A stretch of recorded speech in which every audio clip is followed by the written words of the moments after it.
In 12 minutes of live TV, Justice Clarence Thomas hurled cheap attention seeker at Jasmine Crockett, stunning the chamber and millions watching. Minutes later, she revealed a $500,000 secret of hidden luxury gifts tied to him. What could possibly make Clarence Thomas fall silent after that? A close-up fills the screen. Clarence Thomas's hand trembles as his eyes lock on a thick envelope stamped "Confidential." On the screen, bold red letters crash into view. $500,000 secret revealed. The room is frozen, the sound of a gavel echoing. Then, in a flash cut, the scene rewinds. The camera now sweeps across the Capitol chamber. Rows of dark wood desks glowing under bright white lights. The commentator's voice comes in, calm but heavy. Today, Justice is about to stare power right in the eye. It's the kind of line that makes people at home put down their coffee and turn up the volume. Then Jasmine Crockett appears at the far end of the aisle. She's in a bold blue suit, shoulders back, walking steady like she knows the world is watching. The crowd murmurs as she passes, some curious, some tense, some already smiling like they know she's here to make trouble for all the right reasons. Her eyes never wander. They go straight to Clarence Thomas, sitting at the table ahead. He's motionless, hands clasped, the kind of expression that's impossible to read. It's not a welcome. It's not a warning. It's still. Too still. The TV feed flashes between her slow, deliberate steps and a flood of social media posts. Hashtags like Crockett and Thomas and Justice Live spike before she even sits down. Tweets pop up on screen. This is gonna be fireworks. I got my popcorn ready. People watching at home can feel it. Something big is about to break.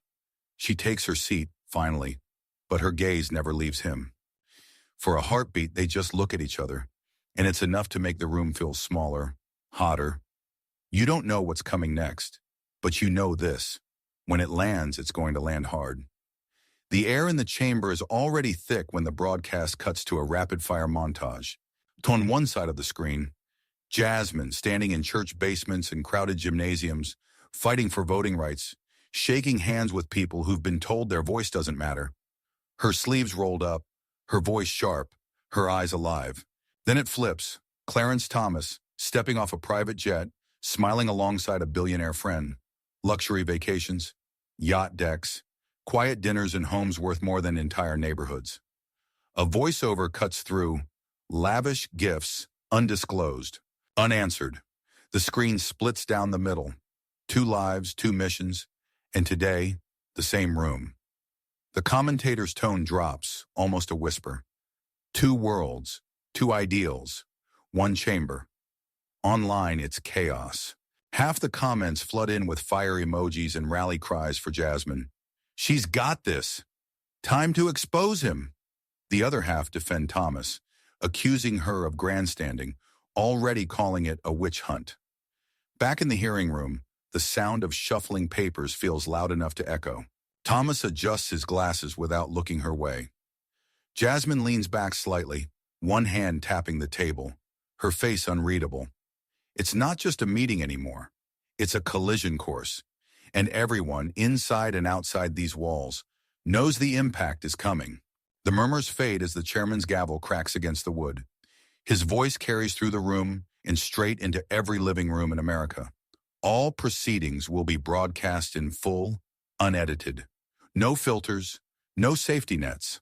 Whatever happens here will live forever on tape. The camera pushes in, first on Jasmine, her chin lifted just enough to look unshakable, her fingers resting still on the table. Then on Thomas, eyes narrowed behind his glasses, the faintest smirk tugging at one corner of his mouth. It's not a friendly look. It's the kind of look that says he's ready to play dirty. Around them, the room is silent, but the tension is loud. Every breath feels measured. Even the shuffling of paper stops, like the walls themselves are waiting for the first crack in the silence. The TV feed flashes to live comment threads, hearts, angry faces, and lines of all caps predictions. Jasmine's gonna roast him. Watch Thomas destroy her. Jasmine leans forward, just slightly, eyes locked on him. Thomas doesn't look away. It's a stillness that feels like standing in the middle of a road, knowing 2 speeding cars are about to meet. The only question now, Who's going to hit the gas first? The tension is still hanging thick in the air when Jasmine raises her hand. Her voice is steady, almost casual, but it slices through the silence. Mr. Chairman, I'd like to play an audio recording for the committee. A few heads turn. Thomas shifts in his seat for the first time, just barely. A staffer moves quickly, plugging a small device into the sound system. The screen above the chamber goes black. Then from the speakers, his voice booms, clear, cold, unmistakable. She's nothing but a cheap attention seeker. It echoes through the hall like a slap. For a second, no one moves. No one even breathes. The words hang in the air, bouncing off the marble and wood, as if daring someone to react. Cameras swing between Jasmine, sitting calm but unblinking, and Thomas, his jaw set, eyes fixed on some distant point, as if the ceiling has suddenly become fascinating. In the gallery, a faint gasp slips from someone's lips before they catch themselves. On the live feed, comments explode across the screen. Did he really say that? Oh, it's on now. She's about to end him. Hashtags Thomas tapes and Stand with Jasmine start climbing before the audio even stops playing. Jasmine doesn't look at the crowd. She doesn't look at the cameras. Her eyes are locked on him, as if to say, now it's your turn, and the whole country is leaning in, waiting to see how he'll take the hit. The last echo of Thomas's words hasn't even faded when the camera swings to the gallery. A man in the front row lets out a sharp, disbelieving laugh. 2 rows back, a woman shakes her head slowly, lips pressed tight. You can feel the split, half the room stunned, the other half itching for the next blow. On the live feed, the chat explodes. Hashtags Thomas tapes and Stand with Jasmine rocket up the trending list in real time. Comments fly in faster than the moderators can keep up. Unbelievable. She's gonna bury him. Finally, someone calling him out. The stream counter jumps as thousands more tune in, pulled by the promise of a fight they can't miss. Across the country, talk show producers scramble. Screens split to show the hearing live on one side, studio hosts on the other, already dissecting the moment like it's the fourth quarter of the Super Bowl. Slow-motion replays of Thomas's face as the tape played roll on a loop, every blink and twitch analyzed. Back in the chamber, the energy has shifted. It's no longer a routine hearing. It's a national spectacle. Reporters grip their phones like weapons, ready to fire off the next headline. Every lens, every mic, every eye is locked on the table where Jasmine and Thomas sit. And with the whole country watching, there's only one question left. Who's going to move next? Jasmine leans forward, her voice calm but carrying enough weight to cut through the restless murmurs. Is that your voice, Justice Thomas? She doesn't blink. She doesn't look away. It's not just a question. It's a dare. Thomas's lips press together before he speaks, his tone clipped, almost dismissive. I won't answer political stunts. He shifts back in his chair, as if putting distance between himself and the moment, but his fingers tighten slightly on the table's edge. The gallery reacts instantly. Whispers flare into low chatter, some gasps, a couple of stifled laughs. The chairman's gavel slams down hard, calling for order, but it barely dents the noise. The sound in the room is like static, sharp, electric, impossible to ignore. Jasmine doesn't look to the chairman, doesn't even acknowledge the interruption. Her eyes stay locked on Thomas, steady and unflinching, the corners of her mouth curving just enough to suggest she's not done. He meets her gaze for a beat too long, and in that silent exchange, everyone watching knows this is only the opening shot. Thomas leans into the microphone, the wood-paneled walls catching the echo of his voice. Congresswoman Crockett, he begins, slow and deliberate. Perhaps if you spent less time chasing television cameras and more time actually doing your job, we wouldn't be here today. He lets the words hang, then twists the knife. This isn't about justice for you. It's about attention. It's about building your brand, and you're using this chamber to do it. A hush falls over the room, the kind that's heavier than silence. A few heads pivot toward Jasmine, anticipating an immediate eruption. But she doesn't move. Not yet. The camera catches her in tight frame, lips pressed into a firm line, jaw taut, her eyes locked on Thomas like a sniper on a target. Beneath the table, her fingers tap once, twice, the sound muffled but rhythmic. A tell for those who know her well. Thomas sits back slightly, adjusting his glasses, a flicker of satisfaction crossing his face. The smirk is subtle, but it's there, the kind of expression a man wears when he thinks he's taken control of the room.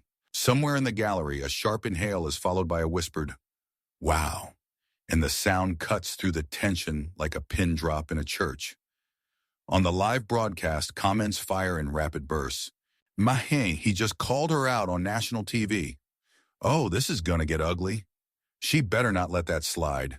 The hashtags Crockett and Thomas and Justice Live flare brighter, climbing the trending charts with every passing second. Jasmine finally tilts her head, just slightly, a calculated movement that's both subtle and impossible to miss. She blinks once, slow, as if weighing every possible counterstrike. Then she leans forward, closing the space between them without saying a single word. Ahim, the audience doesn't need dialogue to feel it. This isn't over. It's just the moment before the counterpunch lands. Jasmine doesn't flinch at his jab. Instead, she reaches for a folder marked with bold red tabs and slides it into view. Her voice is steady, but there's an edge now, the kind that makes people lean forward. "Since you've questioned my purpose here, Justice Thomas, let's talk about yours. Let's talk about your record." She flips the first page toward the microphone so the cameras can catch it. "Case after case," she says, tapping the document, "you've voted against protections for minority communities, against fair housing, against voting rights, against measures to close racial gaps in education." Each sentence lands like a hammer strike, punctuated by the rustle of papers. The chamber shifts. Murmurs grow louder. In the gallery, a man claps once, sharp and defiant, before others join in. The sound swells until it's no longer polite. It's a wave. Online, the live chat is a flood of fire emojis, raised fists, and "Go Jasmine" in all caps. The viewer count ticks upward like a slot machine jackpot. Thomas sits rigid, his eyes narrowing, but he doesn't interrupt. The camera catches the tension in his jaw, the faint twitch at the corner of his mouth. Jasmine keeps going, unhurried. "When you strip away the robes and the titles, your decisions tell a story. And it's not one of justice for all. Justice isn't for sale, but it sure looks like you've been cashing in the receipts." The applause is louder now, filling the room with an energy that feels almost dangerous. Even the chairman pauses before gaveling for order, as if reluctant to cut the moment short. Jasmine closes the folder, but her gaze stays locked on Thomas. "You came here ready to question my motives," she says, her voice low but caring. "Now the country's questioning yours." The room hangs on her words, waiting to see if he'll bite. The applause is still fading when Jasmine leans slightly toward the microphone. Her tone drops, calm but razor sharp. "If we're talking about credibility," she says, letting the pause stretch, "I have more than words." The shift in her voice is enough to make the room lean in. The camera follows her hand as it slides to the side, resting gently on a thick envelope stamped in bold red. "Confidential." The paper looks worn at the edges, like it's been handled more than once, but the seal is still intact. The close-up fills every TV screen in the country, the word practically glowing under the lights. Thomas glances at it, just for a second, before forcing his eyes back to hers. It's a tiny slip, but the cameras catch it. Viewers at home flood the chat with, "What's in there? She's got receipts. This just got real." Jasmine doesn't open it. Not yet. Her fingers tap twice on the envelope, slow and deliberate, like a clock counting down. "Evidence," she says simply, "isn't always meant to be spoken. Sometimes it's meant to be shown." The gallery is silent now, the kind of silence that hums in your ears. Even the chairman seems frozen in his seat, gavel in hand but unmoving. Every eye is on that envelope, every thought racing to the same place. Jasmine leans back, a faint, knowing smile crossing her face. She doesn't need to say more. The weight of the moment says it for her. And with the entire nation watching, one question burns hotter than the lights in the chamber. What's inside that envelope? Jasmine holds the envelope a moment longer, then breaks the seal with one clean motion. The sound is soft, but in the charged stillness of the chamber, it's deafening. She slides out a stack of papers, their corners crisp, the word statement visible in bold type at the top. She doesn't rush. One page goes up, facing the cameras, and her voice carries clearly. Bank records, direct transfers, lavish gifts from billionaire donors, never disclosed. The words hang heavy, each one hitting harder than the last. The first camera flash pops, then another, and another, until the room is strobing with light. Reporters lean over desks, straining for a better shot. In the gallery, someone lets out an audible gasp. The murmur swells uncontrolled, as if the crowd can't decide whether to cheer or curse. Jasmine flips to another page. Private jet trips, luxury vacations, all paid for. All hidden from public record. Her tone doesn't waver, but the edge in it slices through the noise. Every reveal is another blow, another fracture in the facade. Thomas sits rigid, but his hands have gone still on the table, fingers curling slightly inward. The camera catches a tightness around his mouth that wasn't there before. On the live feed, comment threads are exploding. He's finished. This is the smoking gun.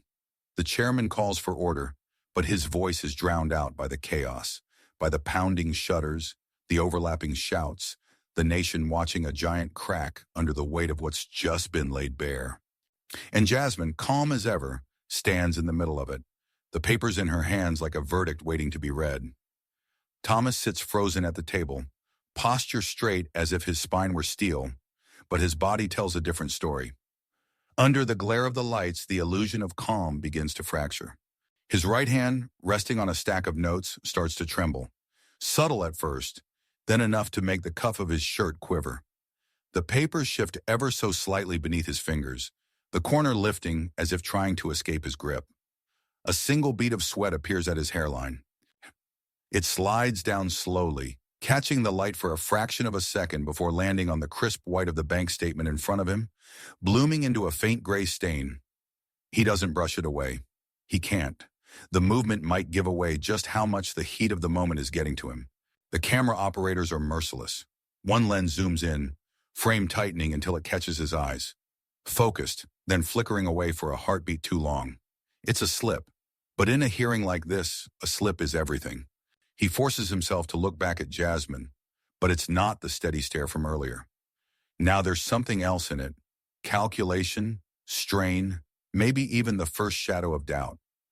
Around them, the gallery buzzes with a low current of whispers. Sound amplified in his mind feels like a swarm circling closer. On the live stream, viewers pounce. Clips of his shaking hand loop endlessly in real time. Comments flood in. He's losing it. Did you see his eyes? That's the look of a man cornered. Thomas shifts in his chair, straightens his notes, and swallows hard. But the tremor doesn't stop, and the nation is watching every second of it. Thomas's chair scrapes against the floor, a sharp sound that slices through the hum of the chamber. For a moment, no one moves.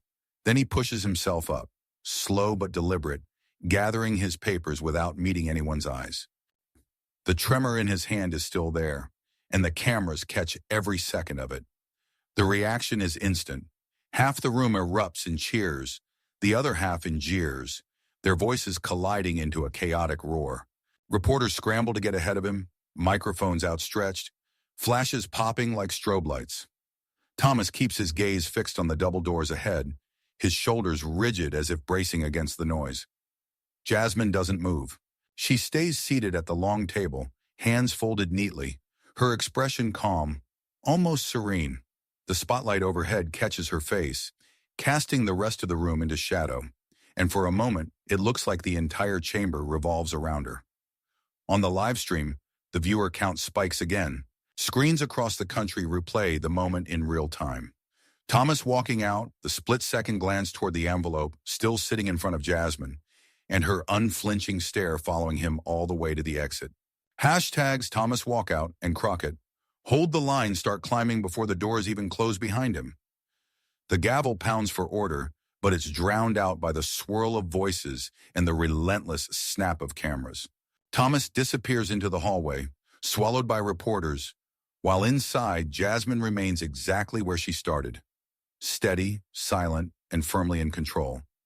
And as the image of her under that white-hot spotlight floods every feed and every headline, one thing is clear. This isn't just her moment. It's a turning point. Outside the Capitol, the news cycle erupts like a dam breaking. Within minutes of Thomas's walkout, every major network cuts regular programming to replay the footage on a loop. His retreat, her stillness, the envelope on the table. Headlines flash bold across screens. Supreme showdown. Crockett drops the hammer. Thomas under fire. Poll numbers start shifting before the hearing even adjourns. Online trackers show his approval rating among independents dipping by the hour, while Jasmine's name trends worldwide. Split-screen broadcasts show her image on one side, and on the other, analysts breaking down the political earthquake she just set off. By nightfall, the streets in major cities are alive with movement. Crowds gather outside courthouses and government buildings, holding signs lit by street lamps and phone screens. Reform the court. No one above the law. Stand with Jasmine. The chants echo up glass towers, caught by cameras hovering overhead in news helicopters. In Washington, the glow of the Capitol dome becomes the backdrop for a swelling protest. Drums beat in rhythm with the chants, and homemade banners ripple in the night air. People who'd never met are marching shoulder to shoulder, unified by the same demand, that the highest court in the land answer to the people it serves. On social media, clips of the walkout are now stitched into montage videos, set to pounding music, shared millions of times. And through it all, one image dominates. Jasmine Crockett, seated under that spotlight, unshaken. To some, it's already more than a viral moment. It's the spark of something bigger, and no one can quite tell yet where that fire will spread next. The roar of the crowd is still echoing in her ears when Jasmine steps through her front door. The lights are low, the air warmer, calmer, nothing like the blinding chaos she left behind. In the kitchen, her mother is waiting, a cup of tea in one hand, her eyes scanning her daughter's face like only a mother can. They sit at the small wooden table that's held years of family conversations, celebrations, arguments, dreams whispered late at night. Jasmine exhales, her shoulders finally sinking. It felt like the whole world was watching, Mama, she says quietly. And I don't know what tomorrow's going to look like. Her mother reaches across the table, her hand warm against Jasmine's. Tomorrow will come, she says, her voice steady as stone. But you can't forget, this fight you're in, it's not just for you. She pauses, letting the words settle. It's for the people who don't have the microphone. It's for those who don't get a seat in that room. Jasmine blinks, the weight of the day pressing in from all sides, but the reminder cuts through like a light in the dark. She nods slowly, the fight in her eyes reigniting. Outside, the distant chants of protesters still carry faintly through the night air, a reminder that the world hasn't moved on. Not yet. For a moment, they just sit there in the quiet, holding on to each other's hands. And though the storm outside is far from over, Jasmine knows exactly why she'll walk back into it when morning comes. The night air buzzes with energy as Jasmine steps onto the stage. Floodlights cut through the darkness, washing over a sea of faces. Thousands packed shoulder to shoulder, their signs swaying like waves in the glow. The roar that greets her is deafening, but it's not the kind of noise you talk over. It's the kind you let sink into your bones. She waits, letting the crowd's voices fade into an expectant hush. Then she grips the microphone, her voice carrying over the open air with the kind of strength that doesn't need to be shouted. Why don't we fight, she says, scanning the faces before her. Not because it's easy, but because it's right. The words hit like a drumbeat, steady and undeniable. The cheers roll back in, louder this time, but she leans in again, bringing her tone down, pulling the crowd closer. And now I ask you, if it were you, if it was your turn, what would you stand up for? Her gaze sweeps the crowd, meeting strangers' eyes as if each answer matters. The silence after the question is alive, heavy with possibility. Cameras pan across the audience. Tears, clenched fists, nods of quiet agreement. Somewhere a chant starts low and grows, spilling out into the streets.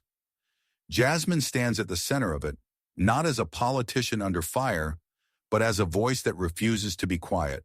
The screen fades to black. White letters cut through the dark. Justice is not a spectator sport. And as the music swells, one thing is certain. This isn't the end of the story. It's the beginning of a movement. At any stage of life, true strength is not in avoiding confrontation, but in stepping into the storm to defend what is right, even when facing the greatest powers.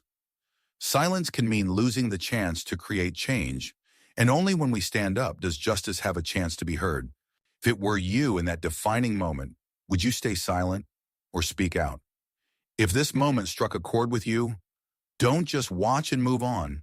Like, share, and subscribe to First Shock, where truth speaks and silence shatters. Hit the bell icon, because the next fight for what's right might need your voice. What part of this showdown made you feel something you couldn't ignore? Tell us in the comments, because in this fight, your voice matters as much as theirs. This dramatized story is inspired by real struggles and real people. All characters and dialogue are fictionalized for commentary and education. It is not intended to defame or mislead, but to inspire reflection and civic awareness. Thanks for watching.